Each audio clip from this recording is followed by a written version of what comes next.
This ABC 15 Flash Briefing is sponsored by Sanderson Ford. Straight up. Hey there, I'm Zach Crenshaw with your top stories from ABC15 Arizona. Suns fans celebrating a stunning Game 4 win over the Lakers. Fans packing into Valley bars to watch the team even up the series in this round one. We found some Suns faithful along Mill Avenue cheering loudly and taunting any of the LeBron or Lakers fans who dared show their faces.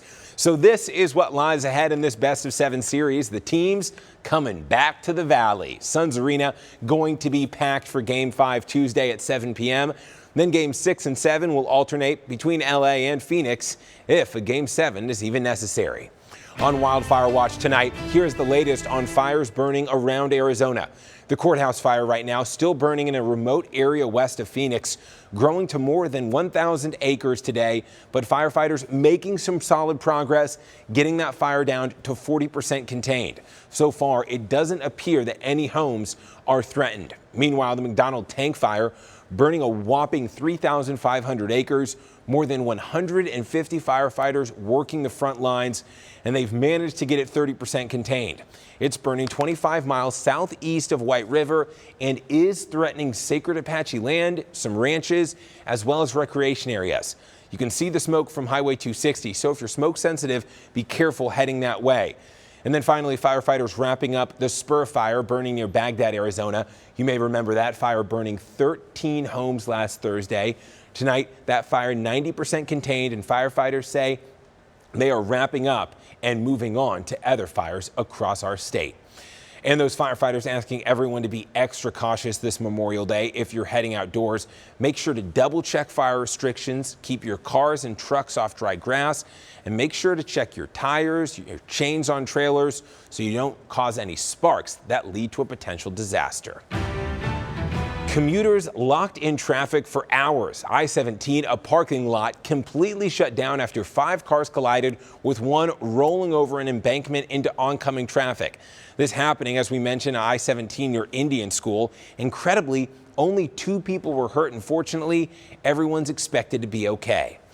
In the race to vaccinate, here's the latest on where Arizona stands. This weekend, our state passing 46% of the population vaccinated. That's just behind the national average, with more than half of all Americans having received at least 1 dose. Vaccination rates began to slow in April and May, but the recent eligibility of 12 and 15-year-olds has helped drive the numbers back up. Arizona did see an increase in cases this week. That's the opposite of what's happening nationally, where the daily number of cases has plummeted nearly 70% over the past 6 weeks. And as these cases decline, Americans anxious to get back to the things they've loved and missed, like traveling. The TSA screening nearly 2 million passengers on Friday alone. It feels good. It's like you feel the unity of everybody finally being able to come outside without having to worry, as much about getting sick. Travel up dramatically from this same weekend last year, but still TSA screenings well below the levels they were pre-pandemic. If you're hitting the road instead of flying, thousands have run into long lines in traffic on their way out of town. Experts say the congestion headed home today and tomorrow shouldn't be quite as bad, but to avoid it, aim for an early morning or late afternoon return.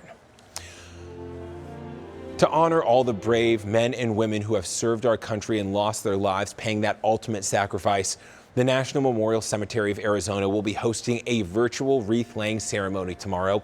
This is video from last year's event. You can watch it on the cemetery's Facebook page. And the city of Avondale also having a service to honor the lives lost while serving our country.